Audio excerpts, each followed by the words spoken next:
The beeping wakes me first. Rhythmic. Insistent. The kind of sound that burrows into your skull and sets up permanent residence. I try to open my eyes, but my lids feel like they've been glued shut. When I finally pry them apart, fluorescent lights sear my retinas. Where am I? The answer comes in fragments. White ceiling tiles. That antiseptic smell that coats the back of your throat. The tight pull of something taped to my hand. 4-line. Hospital. My throat burns.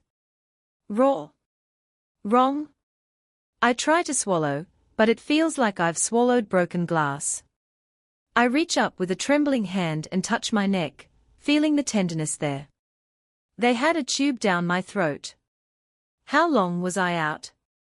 I fumble for my phone on the bedside table. My fingers feel thick, clumsy, refusing to grip the smooth metal. It takes 3 tries before I can lift it. The screen lights up. 3:47 a.m. Monday.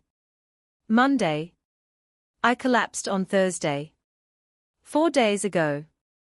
4 days I've been here, and the notification count on my phone sits at a grand total of 3. 3. My parents should have called 100 times by now. Kinsley would have blown up my phone with dramatic voice messages about how worried she was. How I scared everyone. That's how it always goes when I'm unavailable for more than a few hours. They panic. They demand. They need. But my screen shows nothing. No missed calls.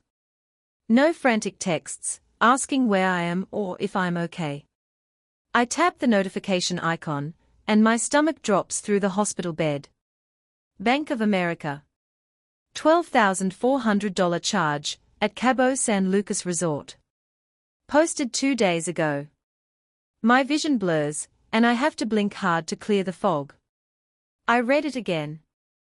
$12,400. Cabo San Lucas. I've never been to Cabo San Lucas. I haven't been anywhere in 3 years except Seattle, and the occasional logistics conference in Portland. The second notification is Instagram. I don't even remember the last time I opened Instagram. Kinsley lives on it. Posts her entire existence for strangers to consume. I only keep the app because she guilt trips me when I don't like her photos fast enough. I tap it. My thumb shakes so badly I almost drop the phone. The image loads, and something inside my chest cracks open. Preston. Deidre. Kinsley. All 3 of them clustered around a table, margaritas raised high, the ocean glittering behind them in perfect sunset lighting. My father wears that stupid Hawaiian shirt I bought him last Christmas. My mother has her hair done in beach waves, makeup flawless. Kinsley is mid-laugh, head thrown back, designer sunglasses perched on top of her head. The caption reads, Healing Trip W, the fam disconnect to reconnect. Family first. Posted yesterday. While I was at the hospital, they were toasting each other in Cabo. The third notification is a voicemail. I press play, even though part of me already knows what I'll hear. Callie, it's Mom. We just wanted to let you know we made it safely. The resort is absolutely gorgeous. Your father says the course here is top tier. Anyway, we'll check in later. Love you. Chipper. Breezy. Not a single question about why I haven't responded. Not a flicker of concern that their daughter, who works 70-hour weeks and never takes a day off, has gone completely silent. Because they know. They know exactly where I am.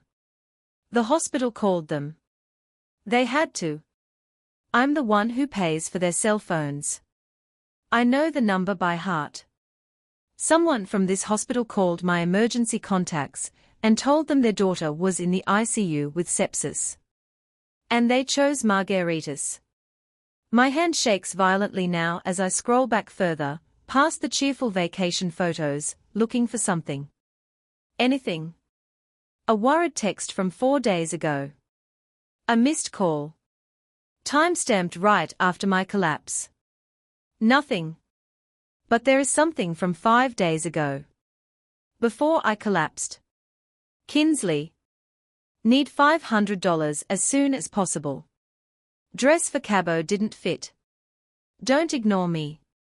I remember that text. I was at my desk. Files stacked in towers around me. Trying to reconcile a shipment discrepancy. That would cost the company 6 figures if I didn't fix it. The pain in my abdomen had been building for hours. Sharp. Insistent. I kept telling myself it was just stress. Just another reminder that I needed to eat something other than vending machine crackers. Kinsley's text came through. And I did what I always do. Pulled up my banking app. Hovered my thumb over the transfer button. The pain spiked then. White hot. Blinding. I remember falling. The cold tile of the office floor against my cheek. My phone still clutched in my hand. Kinsley's text still open on the screen. I remember thinking, even as the edges of my vision went dark, that I needed to send the money first. Kinsley needed that dress. It was important to her. I couldn't let her down. I collapsed, trying to fund their vacation while my organs were shutting down. The door to my room opens and I expect a nurse. Instead, I see Aunt Lenore. She's the only one who came. Preston's older sister. The one who has been estranged from the family for 15 years, ever since she refused to co-sign a loan for one of his investment schemes. She looks exactly like I remember. Steel grey hair cut sharp at her shoulders. Eyes that miss nothing. You awake? She crosses to my bedside, sets down a leather portfolio I recognize from her forensic auditing days. Good, we have a lot to talk about. How did you know I was here? My voice is a wreck, gravel grinding against stone. The hospital called me. You listed me as your primary emergency contact 2 years ago. She pulls up a chair, sits down like she's settling in for a long conversation. Smart move, sweetheart. I answered on the first ring. And my parents. Lenore's expression doesn't change, but something flickers in her eyes. Rage, maybe. Or disgust. They answered, too. The words hit me like a physical blow. They answered. Preston told the hospital the vacation package was non-refundable. Said he had a networking golf tournament the next morning that he couldn't miss. Your mother said you were probably being dramatic. Lenore leans forward. They chose Cabo over you, Callie. Consciously. Deliberately. I should cry. I should feel something break. But instead, I just feel cold. A nurse appears in the doorway. Young. Kind-faced. Miss Howard, do you want us to try calling your parents again? We can. No. The word rasps out harder than I intended. The nurse blinks. I look at the Instagram photo one more time. My father's satisfied smile. My mother's perfect hair. Kinsley's carefree laugh. Then I hand my phone to Lenore. My grip is weak. But my intent isn't. Block them, I whisper. Block all of them. Lenore takes the phone. Studies my face for a long moment. Then she nods. About damn time. The morphine fog lifts by noon. And with it comes clarity I'm not sure I want. Lenore has transformed my hospital room into something that looks like a crime scene investigation. Her leather portfolio lies open on the rolling table, papers fanned out in neat stacks. She's brought her laptop, the same ancient ThinkPad she used when she worked fraud cases for the state. How long have you been tracking them? I ask. 8 months. She doesn't look up from the screen. Started the day Preston called me drunk, bragging about his high-yield investment strategy. Said he was bringing in 12% returns quarterly. She glances at me. You know what legitimate investments are returning right now? Maybe 4% annually if you're lucky. Bingo. She taps a key, and the printer on the windowsill starts humming. So I got curious. Started pulling public records. Your credit report.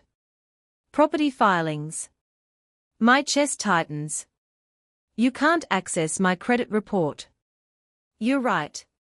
I can't. She slides a paper across to me. But you can. You signed this authorization 2 years ago, when you made me your emergency contact. You were smart even then, sweetheart. Some part of you knew. I take the document. My signature. My handwriting. The memory flashes back at 3 exact moment I signed it. I nod and ask. What did you find? Lenore pulls out a folder. Red. The color she always used for active fraud cases.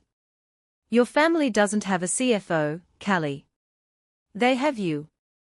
Unpaid, unappreciated, and completely bled dry. She opens it. Preston hasn't held a legitimate job in 6 years. He calls himself a high-risk investment consultant, but what he actually runs is a small-scale Ponzi scheme, takes money from new investors, uses your income to pay returns to old ones. The beeping of my heart monitor picks up pace. It gets worse. She pulls out another sheet. This is a HELOC. Home equity line of credit. Taken against your house 3 months ago.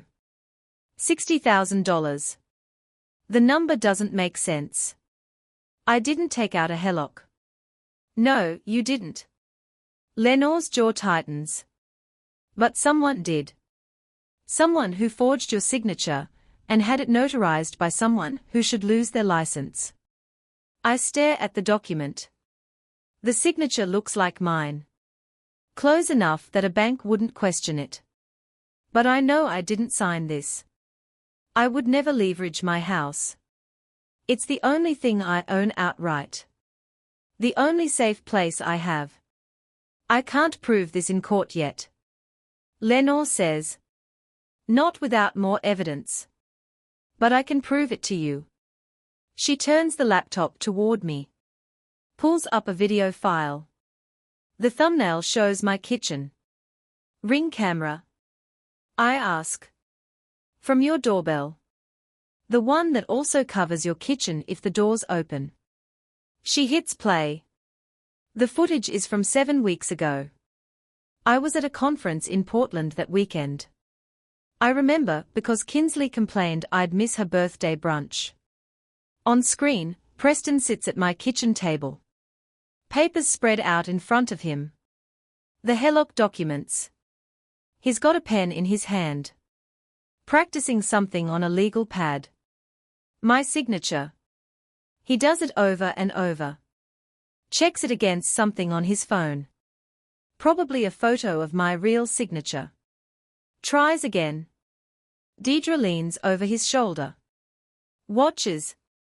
When he finally gets it right, she actually claps. The notary arrives 20 minutes into the video. A woman I've never seen before. She barely glances at the signature. Doesn't ask for ID. Just stamps the document and takes her cash payment. Lenore pauses the video. That's felony fraud. Bank fraud. Identity theft. 10 years minimum if prosecuted federally. I can't look away from the frozen image. My father's satisfied smile. My mother's approval. The casual criminality of it. How much is left? My voice sounds distant, like it belongs to someone else. Of the $60,000. About $800. The air leaves my lungs. The rest went into Preston's investment scheme. He used it to pay returns to 3 separate investors, who were getting nervous. Bought himself another quarter of looking legitimate. I think about the dress Kinsley needed. $500. There are two primary threats, Lenore says, switching into the clinical tone I remember from her investigator days. Preston is the financial predator. He'll bleed you until there's nothing left, then declare bankruptcy and leave you with the debt. Kinsley is the reputation leech. She'll destroy your credibility to preserve her victim narrative. What do I do? You purge. She pulls up a list on her phone.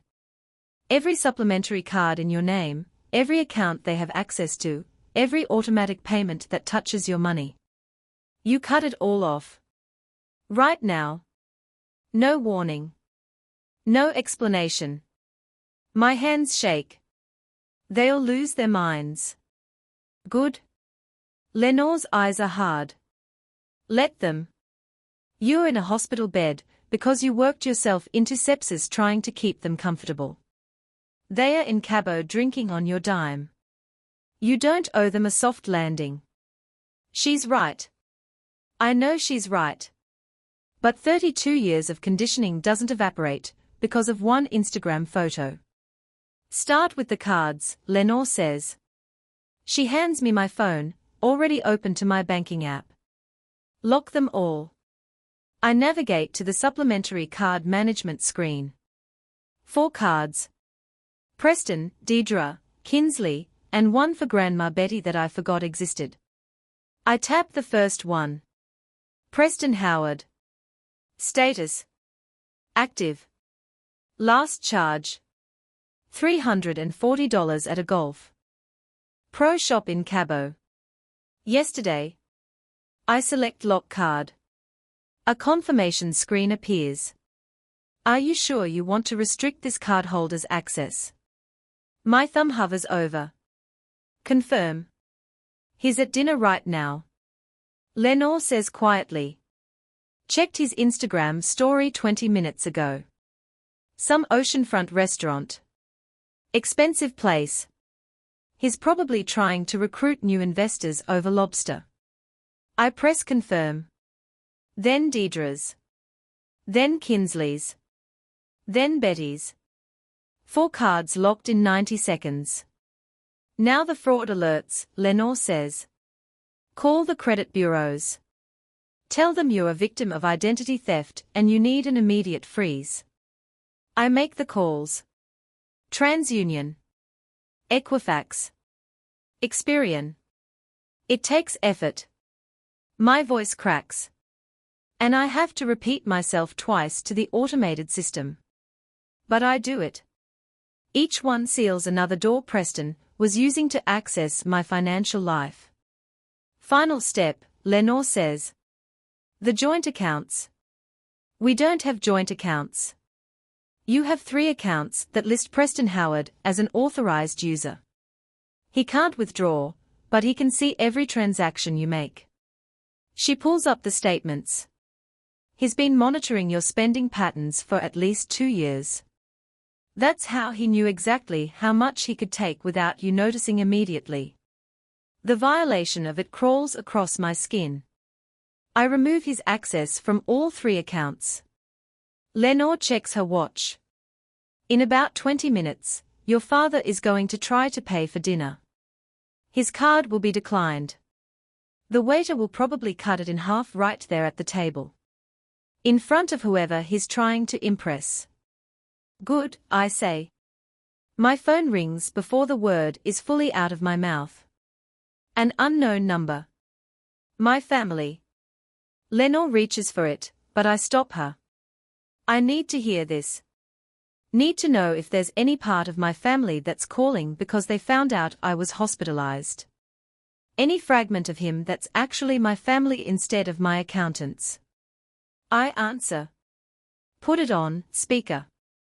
You made me look like a fool. My father's voice is pure rage. Not worried. Not concerned. Rage. The waiter cut up my card in front of clients. Do you have any idea what you've done? Not, are you okay?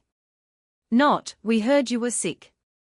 Just fury that his access to my money got interrupted. Fix this, he demands. Right now. I don't care what kind of tantrum you're throwing. Fix it. FN, Lenore's hand covers mine on the phone. Steady. Grounding. No, I say. What? No, I'm not fixing anything. Callie, I swear to God if you don't. I hang up. Turn off the phone. Set it face down on the table. Lenore squeezes my hand. How do you feel? Like I just cut off my own arm. Like I can finally breathe. Like I'm going to throw up. Like I'm free. Terrified, I tell her. Good, she says. That means you're doing it right. 2 days after waking up, the discharge paperwork feels like a prop from someone else's life. 6 days. That's how long I've been here. 6 days of beeping monitors, and 4 antibiotics, and nurses checking my vitals every 4 hours. 6 days of existing in this sterile bubble while my family imploded in real time. Lenore signs as my medical proxy, since I still can't stand for more than 10 minutes without my vision tunneling. The nurse wheels me out in the mandatory chair, and I hate every second of it, hate the weakness. Hate that my body betrayed me so completely that I ended up here in the first place. But mostly I hate that I'm going home to a house my father violated. The Uber pulls up to my place, and I'm struck by how normal it looks. Grey siding. Black shutters. The lawn needs mowing, but otherwise, everything appears untouched. Like the past week didn't shatter my entire understanding of my family. Lenore helps me up the front steps. My abdomen still aches with every movement, a constant reminder of how close I came to dying while they sipped cocktails. Inside, the violation becomes visible. Preston's coffee mug sits on my kitchen counter. Not washed. Just abandoned there like he planned to come back and finish it. Deidre's reading glasses are folded on the arm of my couch. The throw pillows are rearranged in that specific way she prefers, the decorative ones shoved to the corners. They were living here. While I was intubated, they were living in my house like it belonged to them. Don't touch anything yet, Lenore says. She's already pulling on latex gloves from her purse. Always prepared. I've been documenting, but we need photos of everything exactly as they left it. I lower myself onto a dining chair, the only piece of furniture that doesn't feel contaminated. Lenore moves through the rooms with professional efficiency, her phone camera clicking steadily. She opens drawers I didn't even know they'd accessed. My home office. My bedroom closet. The storage boxes in the garage. How bad is it? My voice comes out thin. Bad enough. She returns with a banker's box, sets it on the table in front of me, but also stupid enough. Inside are documents. So many documents. Bank statements with my forged signature. Printouts of wire transfers. A ledger in Preston's handwriting tracking investments that don't exist. And underneath it all, a business registration form for something called Apex Horizons LLC. Nevada filing. Preston listed as managing member. What is this? That, Lenore says, pulling up a chair, is where your HELOC money went. Not to bills. Not to their mortgage. To a shell company Preston set up 18 months ago. My hands shake as I flip through the pages. $60,000. Siphoned in increments small enough that I wouldn't notice on statements I barely checked. The money didn't disappear into generic family emergencies.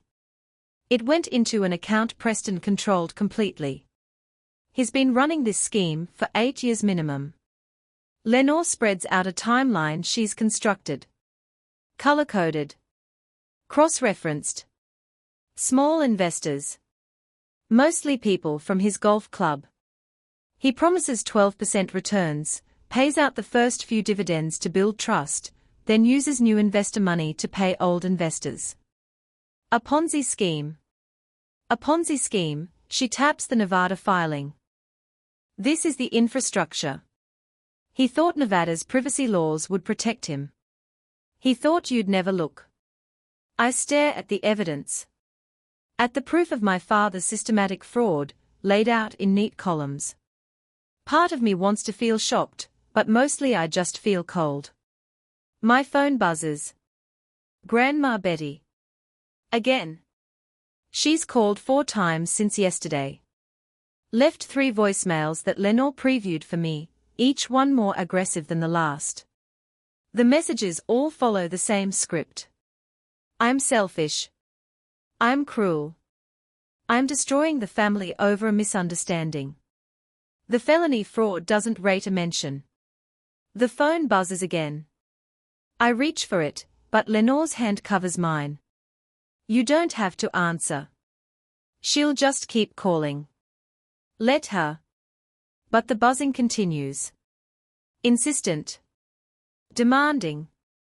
The same ringtone I assigned her years ago, because she complained when I didn't answer fast enough. I pull my hand free and accept the call. Put it on speaker, because I'm too tired to hold the phone. Finally. Grandma Betty's voice fills my kitchen, sharp and certain. Do you have any idea what you've put your parents through? They had to fly home in economy class, Callie. Economy? Your mother's back has been out for 3 days. I was intubated, Grandma. And that's very unfortunate, sweetheart. But you're fine now. Preston says you've frozen all the accounts over some billing confusion. You need to fix this immediately. Billing confusion. That's what he's calling it.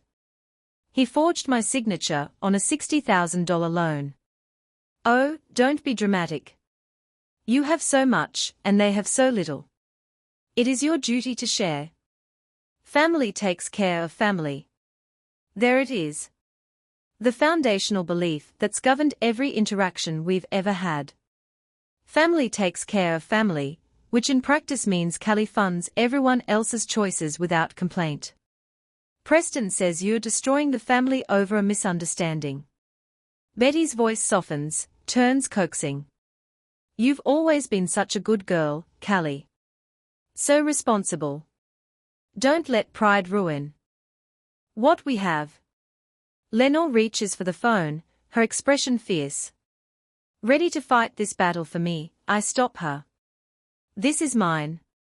I take the phone off speaker, lift it to my ear. My hands still shake, but my voice comes out steady. Grandma, love isn't a line of credit. I'm done paying for my own abuse. Then I hang up. Silence fills the kitchen. Lenore stares at me like she's seeing someone new. My phone immediately starts buzzing again, Betty's name flashing on the screen. I decline the call. Block the number. The sudden quiet feels massive. That was the matriarch, Lenore says slowly. You just hung up on the matriarch. I know. She'll escalate. I know. Lenore's expression shifts into something I've never seen directed at me before. Respect, maybe. Or recognition. She pushes the banker's box toward me. Then you're going to need to see all of it. The other investors. The payment records. The complaints people have already filed with the state. I pull the documents closer. Force my exhausted brain to process what I'm seeing. 5 other investors besides me. All older men from Preston's network. All promised impossible returns. All paid back with money from the next person in line. This is prosecutable, I say. Extremely. Federal charges. Multiple counts. I look up at her. He's coming for the house, isn't he? Once he realizes the money's really gone. Lenore nods, her jaw tight. Yes. But they don't know I've traced where the Hellock money went. They don't know we have the Nevada filing. They don't know about the investor list. She leans forward, and I see the forensic auditor she used to be. The woman who took down corporate fraud rings and walked away clean. We have the leverage, Callie. We just need them to walk into the trap. 3 days later, the video hits 2 million views while I'm sitting in a staff meeting. My phone buzzes against the conference table. Once. Twice. 7 times in 30 seconds. I flip it face down, but not before I catch a glimpse of the notification. Kinsley Living tagged you in a post. Later, in the bathroom, I watch it. Kinsley's face fills the screen.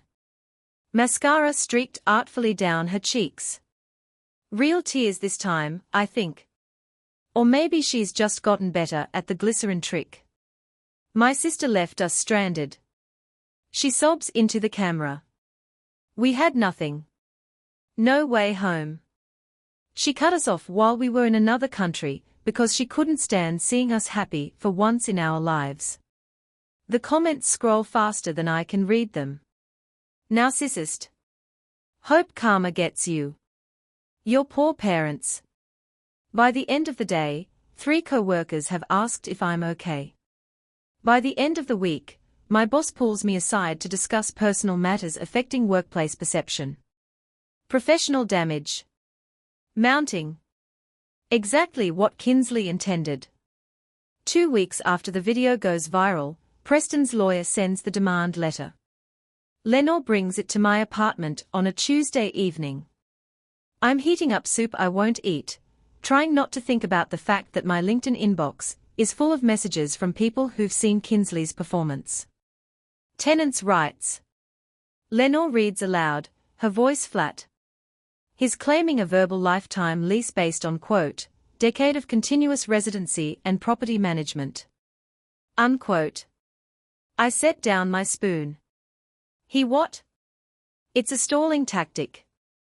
Ties the house up in court for years while he lives there rent-free. She flips to the next page. His lawyer is decent. Not great, but decent enough to make this expensive for you.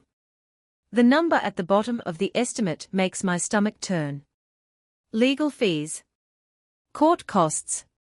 Years of my life spent fighting while Preston plays victim, and Kinsley racks up views. I think about the Instagram photo. Ask. The margaritas. My father's satisfied smile while I was intubated. What do we do? Lenore looks at me over the top of the letter. We let him think he's won.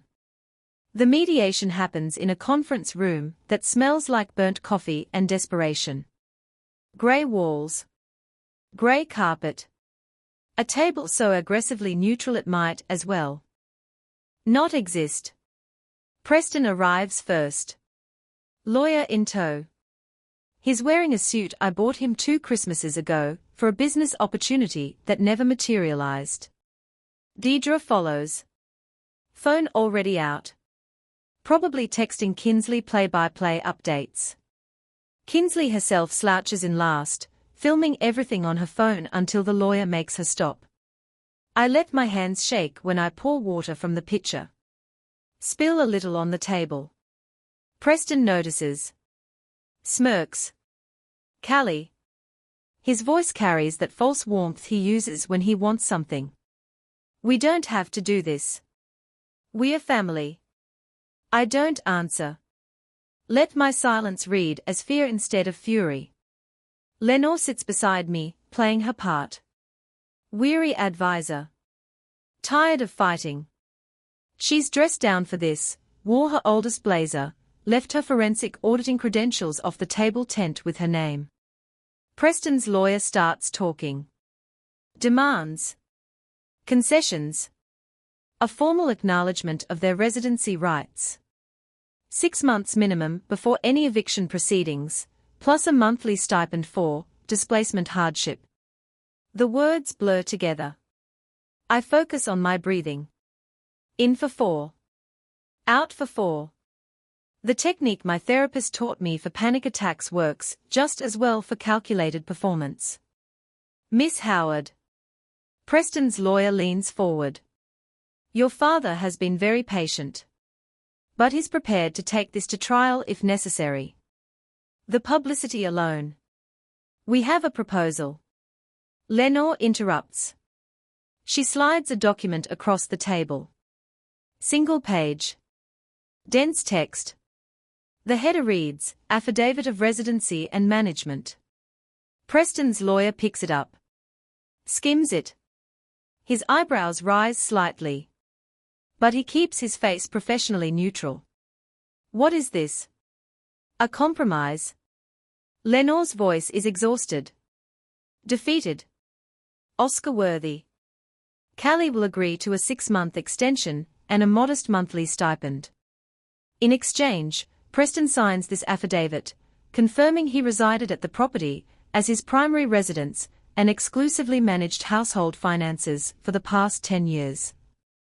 I watch Preston read over his lawyer's shoulder. See the exact moment he thinks he's won. His spine straightens. The smirk returns. This admits everything, Preston says slowly. That we lived there. Managed everything. Ran the household. Play. Yes. Lenore slides a pen across the table. It validates your claims. Makes any future legal action much simpler. For you. I need to consult with my client, the lawyer says. He looks uneasy. They huddle. Whisper. I see the lawyer tapping the paper urgently, shaking his head. He's spotted the risk. He knows, exclusive management is a liability trap. But Preston isn't listening. He's looking at me. At the daughter, he thinks he's beaten. It's fine, Preston says, loud enough for us to hear. He waves his lawyer off with a dismissive flick of his hand. She just wants a piece of paper to save face. Let her have it.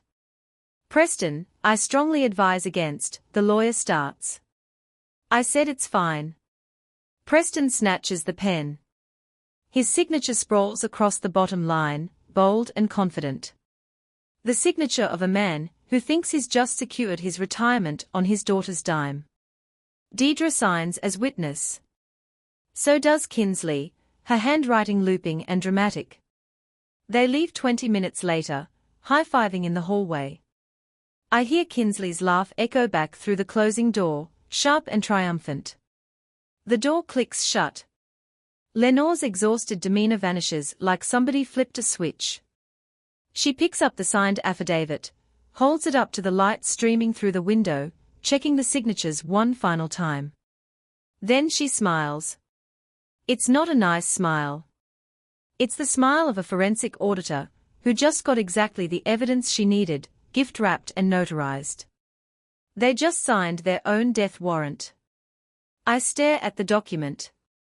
At Preston's confident signature. What did we do? By swearing he lived here in Washington, as his primary residence, while simultaneously claiming Florida residency for tax purposes on other documents I've collected, he just confessed to tax fraud. Lenore sets the affidavit down carefully, reverently. And by admitting he exclusively managed household finances, he just linked himself directly to every transaction from the Ponzi scheme accounts. The trap. Not in the language of the document, but in what signing it proves. The IRS loves this kind of thing. Lenore continues. Clear documentation. Signed confession. No wiggle room. She slides the affidavit into her leather portfolio. We just armed the weapon. Now we wait for the right moment to fire. Outside, I hear Kinsley's laugh again. Celebratory. Victorious. She has no idea what her father just signed. Neither does Preston. But they will. The party planning starts 3 days after the mediation. I know because Kinsley posts about it. Victory celebration at the family estate this weekend. Sometimes you have to fight for what's yours. Family wins. Justice served. The family estate. My house. The one they're still illegally occupying while I pay rent on a studio apartment near the hospital because I can't stomach sleeping under the same roof. Lenore shows me the post over coffee at her place. I should feel rage. Instead, I just feel tired. Let them celebrate, Lenore says. She's wearing reading glasses, scrolling through something on her laptop. Hubris makes excellent seasoning. For what? She turns the screen toward me. It's a Reddit thread. The title reads, "Help me find proof my co-worker's sister is lying about her narcissist story." My chest tightens. Who posted this? Sarah Chen from your logistics department. Apparently she remembered you were out with sepsis the same week Kinsley claimed you abandoned the family. Lenore clicks through the comments. She's asking if anyone has time-stamped proof of where your family was during your ICU stay. I scan the responses. Someone linked Kinsley's Instagram. Another person pulled the metadata from her Cabo photos. A third commenter found the resort's tagged location history. This will destroy her, I say. Lenore removes her glasses. She destroyed herself. The internet is just holding up a mirror. By that evening, the truth is everywhere. Someone obtained visitor logs from the hospital through a HIPAA request, proving 0 family visits during my 6-day stay. The timestamps on Kinsley's vacation photos line up perfectly with my intubation. The comments on her TikTok shift like a tide going out. You lied about everything. Your sister almost died and you were doing shots. This is actually sick. Get help. Her follower count drops by half overnight. By morning, 3 brand deals have issued public statements terminating their partnerships. Her management company puts out a vague statement about pursuing other opportunities. I watch it happen from Lenore's couch, coffee going cold in my hands. I should feel vindicated. Instead, I just feel hollow. They are coming tomorrow, Lenore says. She's on her phone, typing rapidly. Preston just confirmed. 2 p.m., for what? Final settlement meeting. I told him you're ready to surrender the house entirely. She looks up, smile sharp. He thinks he's won. The next afternoon, I arrive at Lenore's office building downtown. It's all glass and steel, the kind of place that smells like expensive carpet and quiet money. Preston's leased Range Rover is already in the parking garage. I recognize it by the investor lifestyle bumper sticker he slapped on the pristine bumper tacky, just like him. My hands shake as we ride the elevator up. Lenore squeezes my shoulder once, brief and firm. Remember, she says, you're not the one who should be afraid. The conference room is smaller than I expected. Preston sits at the head of the table, legs spread wide, taking up space like it's his birthright. Deidre perches beside him, fresh manicure drumming against the wood. Kinsley slouches in the corner, phone face down for once. Her eyes are red. No lawyer this time. Interesting. Where's your counsel? Lenore asks, arching a brow. Preston waves a hand dismissively. At $400 an hour. Just to watch me accept your surrender. I don't think so. I can handle a simple property transfer. Lenore smiles. A shark sensing blood. Suit yourself. Callie. Preston's voice drips with false warmth. Good to see you being reasonable about all this. I don't respond. Lenore gestures for me to sit, then takes the chair at the opposite end of the table. Between us, she places 2 items. The signed affidavit from last week, and a thick manila envelope. Pre-stamped. Pre-addressed. Internal Revenue Service. Criminal Investigation Division. Preston's eyes flick to it. Something crosses his face. Not quite fear yet. Just calculation. What's that? Deidre asks. Lenore folds her hands. Insurance. She opens a leather folder. Inside are two subfolders, labeled A and B. She slides folder A across the table. This contains ring camera footage from Callie's kitchen showing you, Preston, practicing her signature. 47 attempts before you got it right. She taps the folder. It shows the notary arriving. Shows you forging the HELOC documents. That's bank fraud. Identity theft. 10 to 15 years in federal prison. Preston's face drains. That's not what that is. The notary already cooperated with authorities. He's willing to testify in exchange for a reduced sentence on his other cases. Lenore doesn't raise her voice. Doesn't need to. Folder A goes to the FBI if you walk out that door without signing the voluntary surrender. Deidre makes a small sound. Almost a whimper. Lenore slides folder B forward. This one's even better. Remember that affidavit you signed last week?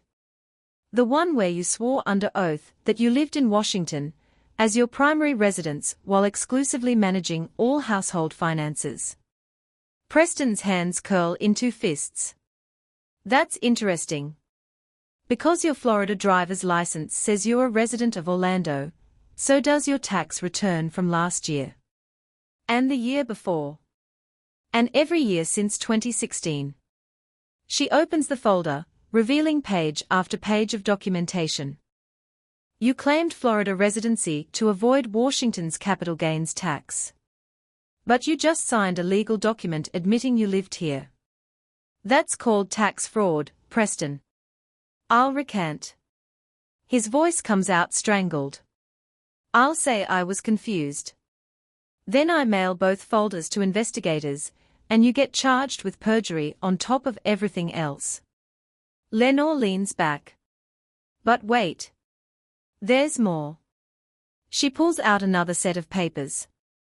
Financial ledgers. Bank statements. Names I don't recognize.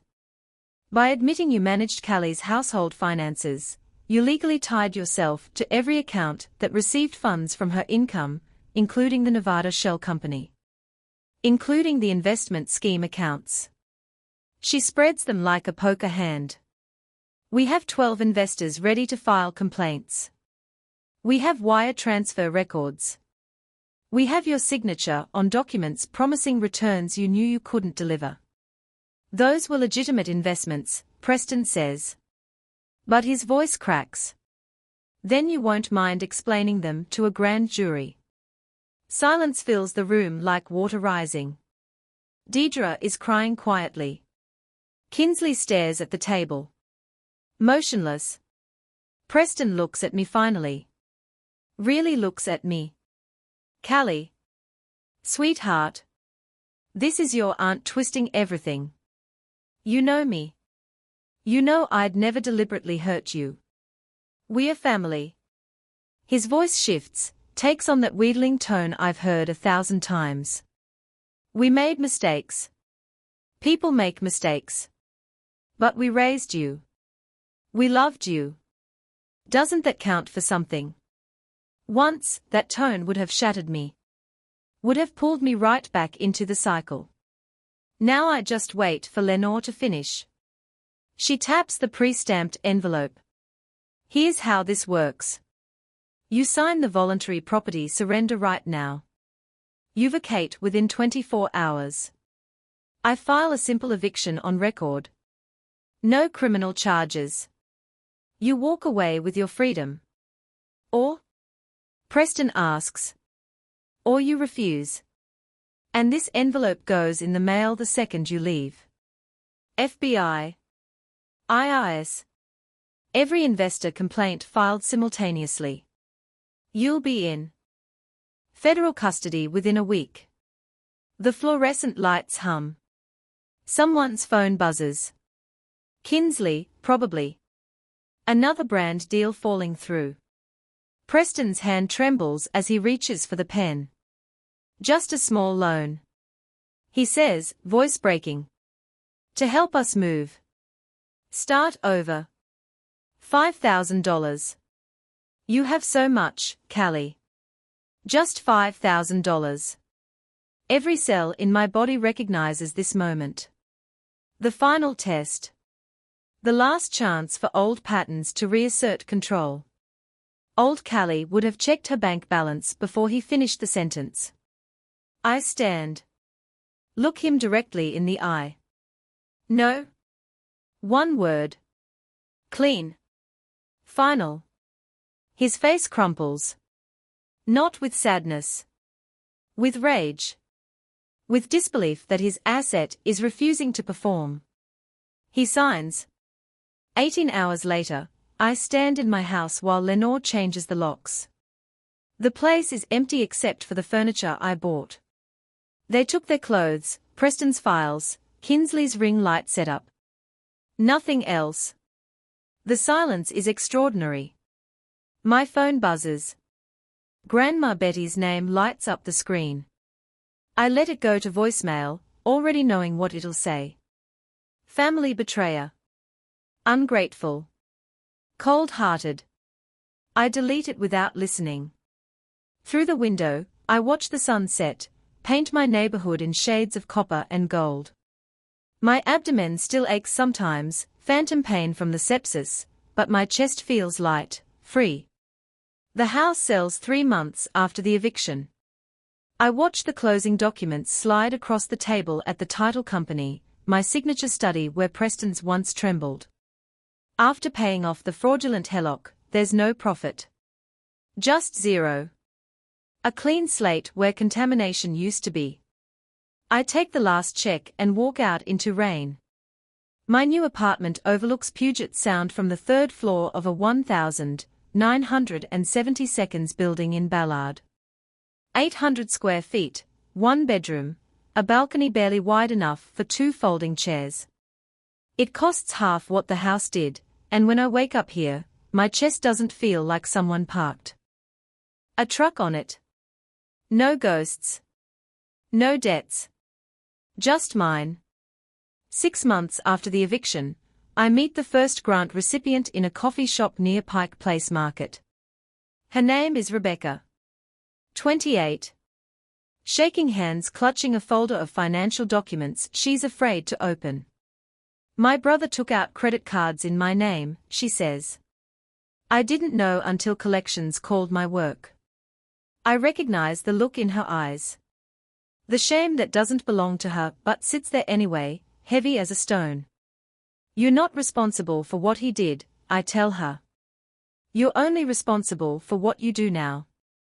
She cries. I hand her tissues and the grant paperwork. $5,000. Enough for a security deposit and first month's rent somewhere he doesn't have the address. How did you stop feeling guilty? She asks. I think about that for a moment. The truth is complicated. Healing isn't linear. Some days I still wake up and reach for my phone to check if they've texted. But most days, I don't. I stopped confusing love with sacrifice, I say finally. Real love doesn't cost you everything. That afternoon, my phone buzzes. The same notification tone from that ICU room months ago. My body freezes. Old programming trying to boot up. It's an email. Subject line. Emergency. Kidney surgery. I stare at Preston's name in my inbox. My thumb hovers over the delete button, but something stops me. Curiosity maybe. Or the need to see if I'll still feel that old pull. I open it. Callie, I know we haven't spoken, but I need your help. Emergency kidney surgery next week. Insurance won't cover everything. The hospital needs $8,000 up front, or they'll cancel. I'm sorry for everything that happened. I know I made mistakes. But I'm your father. Please. The words are precision engineered. Medical crisis. Apology. Blood relation. Every pressure point he installed in me since childhood, pressed in exact sequence. In the past, I would have called the hospital to verify. I would have at least Googled it, or I might have felt guilty for not caring. Now, I just forward it to Lenore, without reading the rest. Her response comes back in 4 minutes. Outpatient procedure. Kidney stone removal. Insurance covers 100%. He posted about his minor procedure on Facebook yesterday with laughing emojis. I delete the email. No hesitation. No second thoughts. No knot in my stomach. I walk to my balcony with a cup of tea. The sound stretches out grey and restless under low clouds. A ferry cuts through the water, lights bright against the coming dusk. Seagulls wheel overhead, their cries sharp and clean. I breathe in salt air. Exhale slowly. This is peace. Not the absence of noise, but the presence of boundaries. A fortress I built brick by brick, learning that walls aren't always meant to keep people out. Sometimes they are just meant to keep you safe inside. My journal sits on the small table. I open it to a blank page and write. Silence isn't an absence of noise. It's a fortress I built to protect my peace. Then, below it. They taught me love was sacrifice. I learned love is also boundaries. The sun breaks through the clouds for just a moment, turning the water gold. I close the journal and let myself smile. Not because everything is perfect, but because everything is finally mine.